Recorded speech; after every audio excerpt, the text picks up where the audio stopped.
Hi there. Before I retired, I thought retirement spending would mostly be about cutting back. But now that I am retired, I actually think about it a little differently. For me, the goal was never to spend as little as possible. That would be an awful lifestyle. The goal was to stop wasting money on things that didn't make my life better. And now that I'm retired, I protect that habit more than ever. Because here's what most retirement advice gets wrong: it tells you the goal is to spend less, but that's not quite it. The goal is to stop spending on the wrong things. Spending less sounds like deprivation, but to me, it's not that. It's about spending smarter. So, in this video, I'm sharing 10 things I don't like to waste money on, with the 10th probably being one of the most nuanced. And many of these I already avoided before retirement, which helped me to get here sooner, and which I'm even more committed to now. And none of these really felt like I was sacrificing anything, because the best expenses to cut are the ones you barely miss. So, here's my list. Number one is spending on convenience I don't actually need. Now, I've never been a big convenience spender. It's because a lot of convenience spending just never felt worth it to me. I'm talking about things like delivery fees, rush shipping, prepared food that costs 3 times more, services that solve problems I could solve myself with a little planning. When you're working, some of this makes sense. If you're exhausted and commuting and trying to squeeze errands into a weekend, paying extra isn't waste. Sometimes it's survival. I get it. But in retirement, the equation changes completely. In retirement, I don't need to spend money on convenience as I have time. I have time to cook, so no need for prepared meals anymore. I have time to solve problems and do the work myself. I don't pay someone to clean my house anymore because I have time to do it. So now, before I consider paying for convenience, I ask myself, what am I saving this time for? If convenience gives you more energy for something meaningful or saving you from doing something you just hate, great, no problem. But if it's just an old habit from a rush life, that money is leaking out without giving you much back. And that's really the theme of this whole video. Not never spend, but is the spending actually giving you something that matters? Number two is shopping because I'm bored. Now, this one is sneaky, and retirement can make it worse if you're not careful. When work no longer fills the day, you have something you may not have had in decades: unstructured time. And that can be wonderful. It can also get a little weird. You're not miserable, not in crisis, just a little restless, a little understimulated. And suddenly, some gadget tool or random, this will change your life product starts looking very appealing, so you buy it and you get a little dopamine hit from that purchase. Then a week later, you barely remember why you bought it, but now you own some new countertop appliance that you barely ever use. Now, here's what's really happening: it isn't about money, it's about emotion. And if the real problem is boredom, buying stuff only works for about 12 minutes. Now, an important distinction with this: spending money on hobbies and things that genuinely make retirement more enjoyable, completely different. My gardening budget this year has probably tripled compared to before I retired, and I'm okay with that because now I have the time for it. It gets me outside, it helps me have structure to my days. It makes my retirement better. That's intentional spending. What I'm talking about is the other kind, the 9:30 p.m. scroll through Amazon where you're not really shopping, you're just trying to change how you feel for a few minutes. The question isn't, am I allowed to spend money in hobbies? Of course you are. The better question is, does this purchase help me live the retirement I actually want, or am I just filling 12 minutes? That little pause saves a surprising amount of money, because usually the better answer isn't just more stuff, it's more structure, more movement, more connection, more reasons to leave the house in retirement. Number three is spending money to look successful. Now, I've never cared much about status purchases, fancy logos, designer brands, the thing you buy mostly so someone else notices you bought it.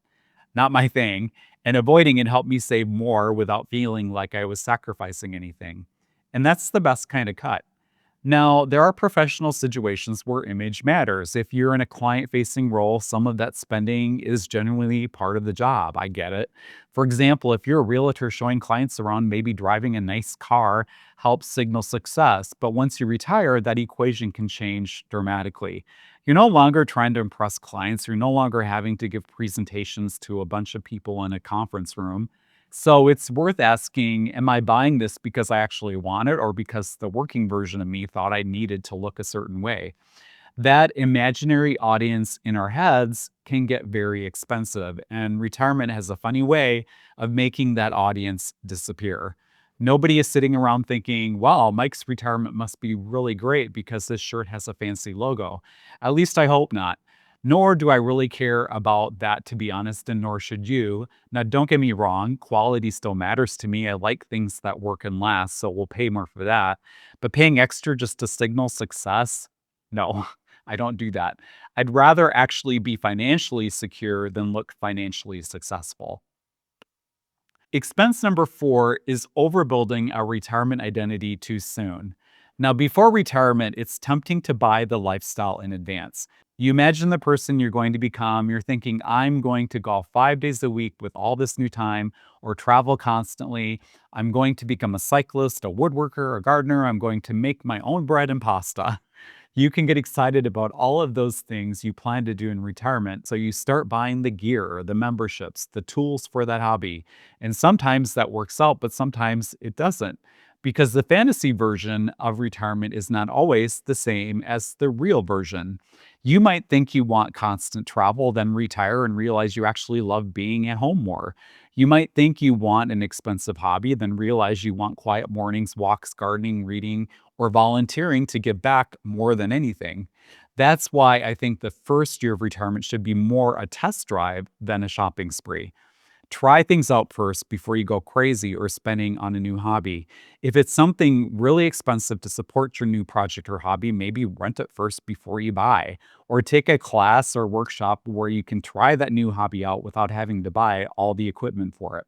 Because the danger isn't just wasted money, the danger is buying a version of retirement that sounded incredible while you were burned out from work, but doesn't actually fit once you're rested. When you're exhausted, almost anything sounds amazing. I'm going to retire and become a fly fisherman. Maybe. Or maybe you just needed to sleep a little more, have no stress, and be able to take a nap when you want during the day. Just give yourself time to meet the retired version of you before you spend a bunch of money, as that person might surprise you. Number five is supporting adult children without boundaries. Now, this one is really hard because if you have kids, of course, you want to help them. And sometimes helping financially is exactly the right thing to do. But this is one of the easiest ways to quietly damage a retirement plan because it usually doesn't happen all at once. It starts with a little help here, a little help there, a car repair, rent, a down payment, a cell phone bill, a temporary situation that somehow becomes a permanent line item in your retirement budget.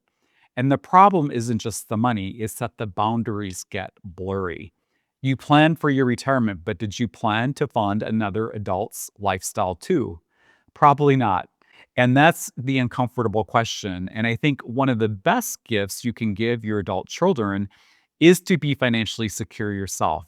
Because if you drain your retirement trying to rescue them from their problems, you may eventually become their financial problem. And nobody wants that. So, this isn't about being selfish, it's about being honest. If you want to help and can afford it, great. Build it into the plan, set an amount, set a timeline, be clear about what you will and won't do. But if helping them puts your retirement at risk, sometimes the most loving word is no. Not a dramatic no, not an angry no, not an unloving no, just no. Because your retirement money has to last. There are no do overs for you. And think about it, what starts as helping can quietly turn into enabling too. And that's expensive for everybody. Number six is long term care insurance. This is one people get emotional about, and I understand why. Long term care is a real risk. Nobody wants to think about needing help later in life, and nobody wants to be a burden on their family. So I understand why a policy sounds comforting, but personally, I don't plan to buy one. And the reason isn't that I'm ignoring the risk. It's that I'd rather plan for that risk inside my overall retirement plan than pay for an expensive policy that may have restrictions, exclusions, and premium increases and may still fight with me right when I need it the most. You can pay premiums for years and still face questions about whether your situation qualifies, what type of care is covered, for how long, at what amount, and under what conditions. For me, I'd rather keep complete control of the money I would spend on expensive premiums and account for long term care as part of my portfolio. And that means being realistic, not crossing my fingers, not pretending future care needs won't happen, but building enough flexibility into the plan that I'm not dependent on a policy I may have to argue with later. That isn't right for everyone. A policy might make sense for some, but for me, it falls into the bucket of something that sounds responsible, but quietly trades away the flexibility I'm not willing to give up. Number 7 is retirement products that turn into obligations. Now, these are the dangerous ones because they never feel like waste when you buy them. They feel responsible, grown up, like you're finally doing retirement the right way. And that's what makes them dangerous. I'm talking about things like timeshares, vacation properties, complicated annuities, whole life insurance sold as a retirement tool, high fee funds, anything that sounds great until you realize you traded flexibility for a contract. Now, some of these can make sense for some people in some situations. I'm not saying never, but as an early retiree, flexibility matters a lot to me.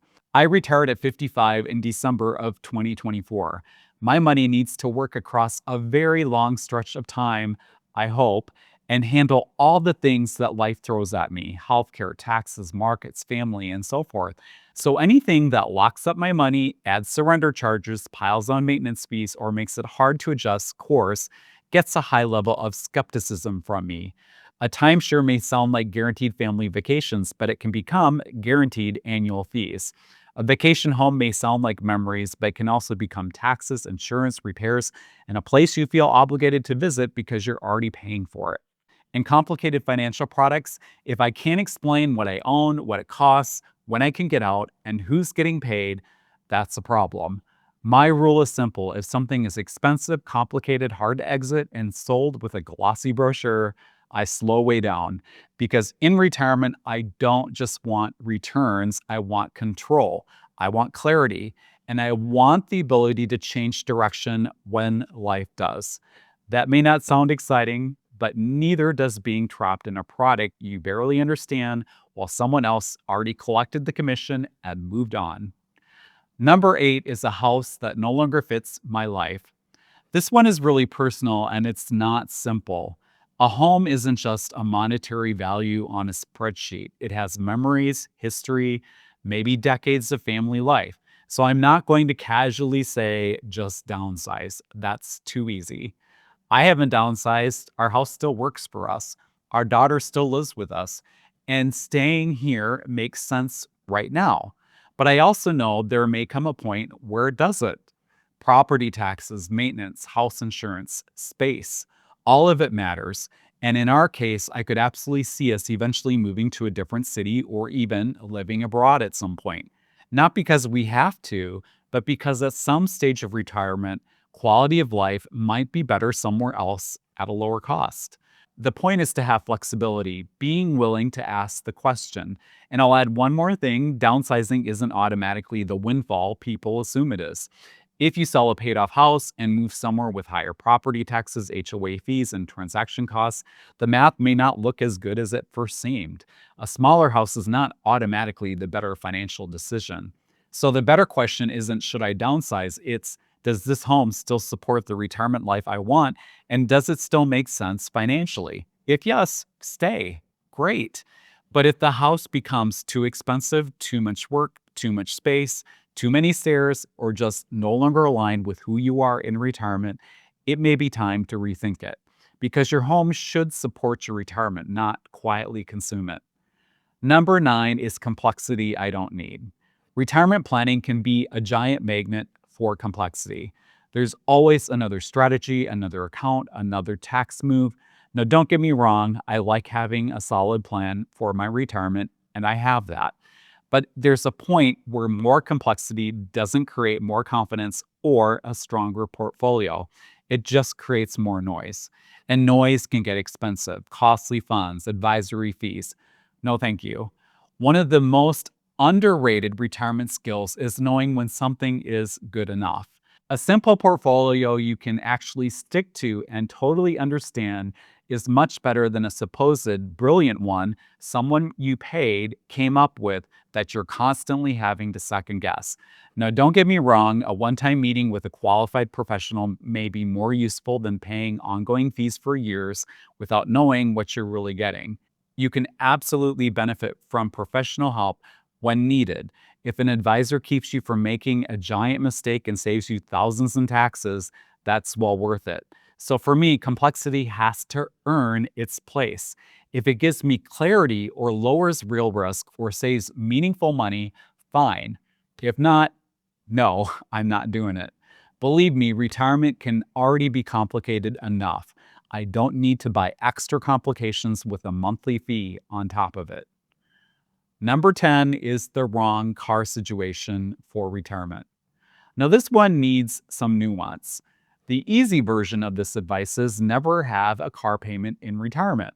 And generally, that makes sense. My aunt retired and just kept driving the same car for 20 years. She maintained it well and kept it reliable. Financially, that can be a fantastic move. If a car is just transportation, getting from A to B, keeping a reliable one longer saves a lot of money. But I also don't think retirement is supposed to be a joyless math contest. I lease a car in retirement. Is leasing always the optimal choice financially? Probably not. I'll freely admit that. But I enjoy having a newer car. I like not worrying about unexpected maintenance, and because I drive less in retirement, the numbers work well to lease. The key is that it's planned, it's in the budget, it's part of the retirement I want. So I'm not going to say never spend money on a car in retirement. That would be very hypocritical of me. What I will say is don't waste money in a car situation that doesn't actually matter to you. If you love cars and can afford it, enjoy it. Retirement should include joy, of course. But if cars are just transportation, keeping a reliable one longer may be one of the easiest ways to cut expenses without feeling deprived. Same goes for two cars. Some couples absolutely need two. Different schedules, maybe one's doing part time work, medical appointments, whatever. I get it. But a lot of retired couples could at least ask the question with a little coordination, one might be enough. And it becomes one more reason to do things together, which is sort of what retirement is supposed to be about anyway. The waste isn't spending money on a car you enjoy and can afford. The waste is spending money by default because you never stop to question whether the old habits still make sense. So, those are the 10 things on my list. Convenience I don't actually need, shopping because I'm bored, trying to look successful, overbuilding a retirement identity too soon, supporting adult children without boundaries, long term care insurance, retirement products or purchases that become obligations, a house that no longer fits my life, complexity I don't need, and the wrong car situation. But here's the bigger point: retirement doesn't mean you stop spending, it means you get more honest about what the spending is for. A good retirement isn't built by saying no to everything. That's not freedom, nor is it going to be enjoyable. A good retirement is built by saying no to the things that don't matter, so you can say yes to the things that do. And I'd love to hear from you. What's one thing you stopped buying or never really bought that helped you save more for retirement, or something you're planning to stop spending on in retirement? Also, a quick note: I recently simplified my Patreon to make it more useful and accessible. All of my roadmap tools, checklists, worksheets, downloads, and resources are now free to members who join for free. That includes things like my ACA estimator, retirement readiness scorecard, cash runway worksheet, 10 ways to lower your ACA premiums ebook, treasury bill and CD ladder guides, quarterly retirement review worksheet, and more. I made those resources free because I want them to help as many people as possible. And if you'd like to go a step further, the paid Roadmap member tier is now just $5 a month. That gets you early access to new podcast episodes, all of my podcast episodes ad free, and access to the private Roadmap member community discussion space where paid members can ask questions, share experiences, compare notes, and communicate with others who are thinking seriously about retirement. I'll participate regularly, but my goal is to build a real community, not just make it about me. You can join for free or become a Roadmap member by using the link in the description. Thank you so much for watching, and until next time, take care and make the most of today.